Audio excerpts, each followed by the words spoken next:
Hello everyone, welcome to our presentation.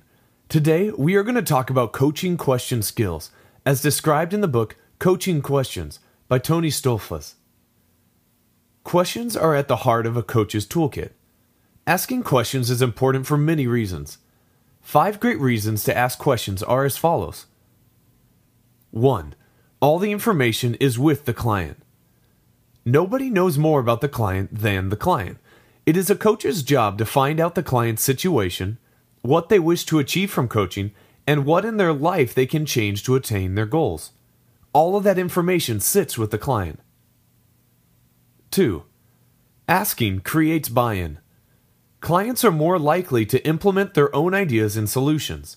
Thus, part of the coach's job is, through questions, to help the client find solutions that they would not find on their own. 3. Asking empowers.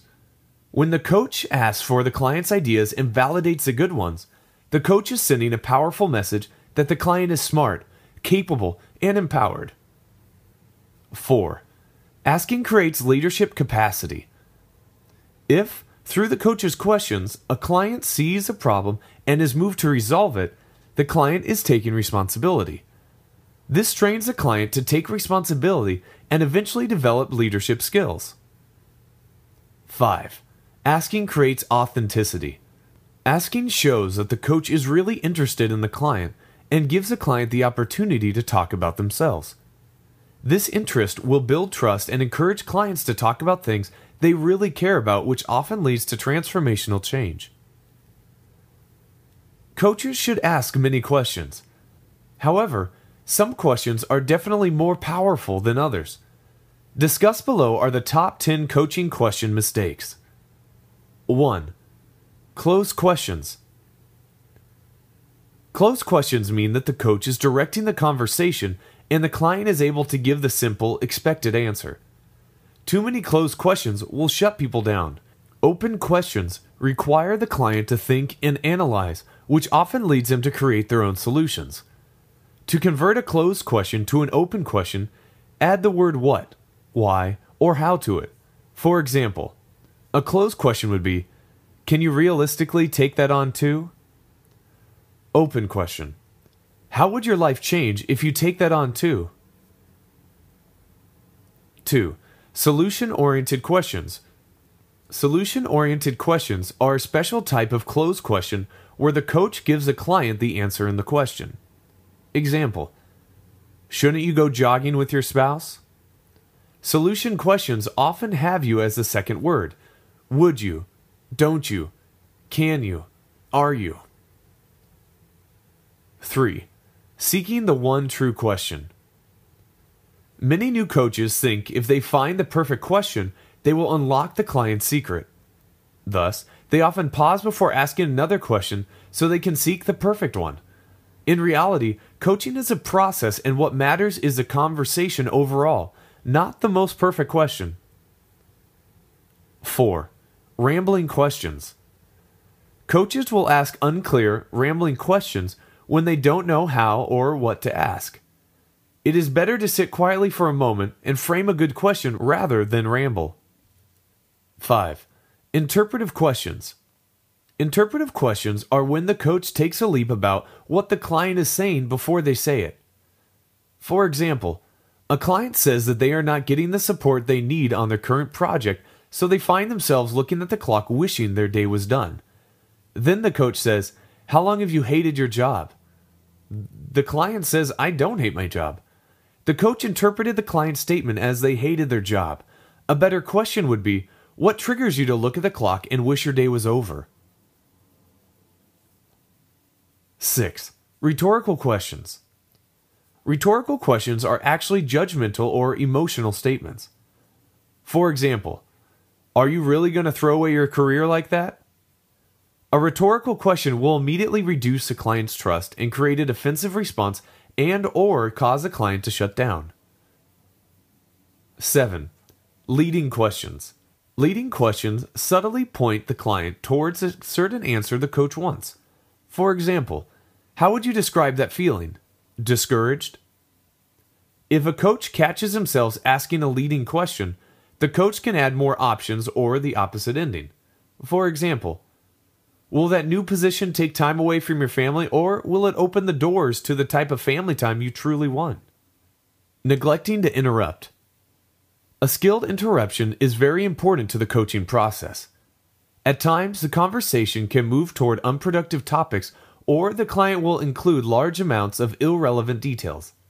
Thus, a skilled interruption can help make the most of the coaching session while still keeping the client open and creative. 9. On the opposite end of the spectrum, interrupting too much will be frustrating for the client and may be perceived as a lack of trust. Additionally, it often indicates that the coach is leading the client towards preconceived ideas. The solution is to count to 2. This gives the client a chance to finish and creates a moment for the coach to decide if they really wish to interrupt. 10. Why questions. Why questions often cause clients to shut down because they feel the coach is questioning their motives, which will make them defensive. The solution is to start the question with what. For example, why did you turn down the job? The better question would be, what factors led you to turn down the job? The client is usually with a coach to address fundamental dissatisfactions or a desired future state, but they may not realize the change they wish to make. There are a number of ways to start significant conversations and uncover the client's goals. A few ways are discussed below. Icebreakers are a simple question followed up by a stronger clarifying question. For example, what do you do for a living? What do you like best about your job? Significant questions will draw out a client's identity or touch their deepest desires. For example, what is the most significant thing that has happened in your life in the last month? Identify questions. Ask about how a person envisions themselves. For example, tell me a story from your life that gives me a picture of who you are. What is an event that shaped you as a person? Deepest desires are questions designed to find out about a client's desired future state. For example, what is your dream? If you could do anything with your life, what would you do? Conversation starters for organizational leaders address clients' companies rather than themselves. For example, what dreams do you have for your future of your organization? To view more significant conversation starters, go to pages 18 and 19 in the Coaching Questions book. Starting a coaching session is often the hardest part. The tools below are great starting mechanisms to lead to productive places. Opening chat/care questions are designed to catch up on significant events that have happened since the last session. Some examples are, what has been the highlight or lowlight of your week? What is the most interesting thing going on with you right now? Progress reports ask for a brief 3 to 5 minute discussion of action steps from the last session. Be specific in naming the action steps when asking. Setting an agenda involves discussing actions from the last session that require follow-up. Then, if appropriate, new follow-up actions can be added. Finally, if needed, the overall coaching goals can be revisited to see what needs to be done next to move forward. If you wish to view more detail on these coaching session starters, please see page 23 from the Coaching Questions book. Thank you once again for your time and attention. If you have enjoyed this presentation, please look for other presentations from the Coaching Questions book on our website. Thank you once again, and this is businesstraining.com.